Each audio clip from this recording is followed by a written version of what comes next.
بسم الله الرحمن الرحيم.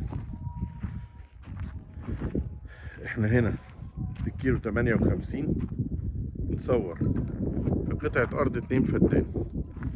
قطعة أرض 2 فدان، الواجهة دي 40 متر، العمق 210، مسجلة شهر عقاري. وده المبنى ده ممكن يتفتح على بعضه وممكن يساب زي ما هو معمول بنظام الاستديوهات. يعني أوضة ومطبخ وصالة وحمام.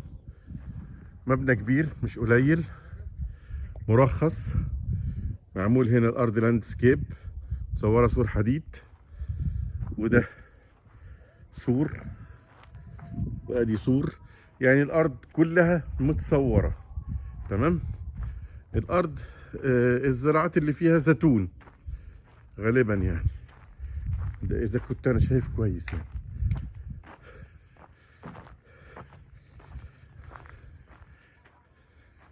العمق 210 في 40 متر واجهة. ادي الاستديوهات من خلف اهي، وادي السور اللي في الجنب، وادي الزراعات اللي فيها اهي. 2 فدان فيهم طيب على المية، بير بياخدوا منه، وفيهم كهرباء، مية وكهرباء، مسجلة شهر عقاري، والمبنى مسجل.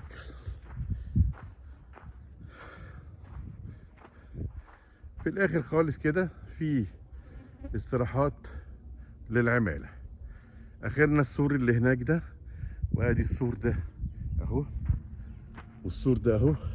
هي متصورة من جميع الاتجاهات وقريبة من الطريق الصحراوي في الكيلو 58.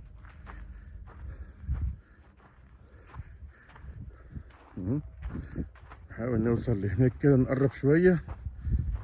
ده زيتون، ده شجر زيتون.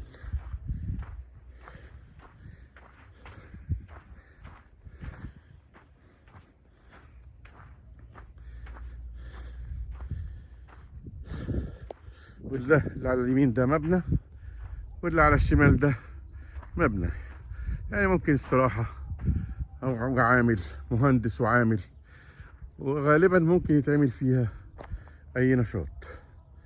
آخرنا السور اللي هناك ده، وآدي الاستوديوهات من الخلف. ممكن المبنى ده من جوه يتفتح على بعضه، أو تفتح 2 على بعض وتسيب واحد للضيوف.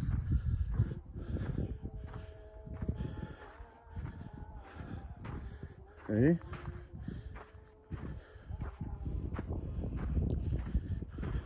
قلنا 2 فدان، واجهة 40 متر، وعمق 210. عليهم الاستديوهات دي، فيهم ميه وفيهم كهرباء، والكل مسجل شهر عقاري، والمبنى مترخص. فضلا وليس امرا، اللي مش مشترك في القناة ينزل يشترك فيها ويفعل زر الجرس عشان يجيله عروضنا اللي جايه. القناة اسمها مزارع وأراضي للبيع في مصر، أشرف فهمي.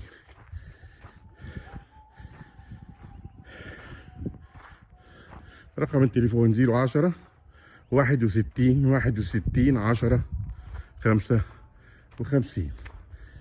المكان ده ممكن يتعمل أوفيس أهو، ده متجهز تقريبا عشان يتعمل أوفيس خارجي شوايه. وادي البوابة بتاعت الأرض.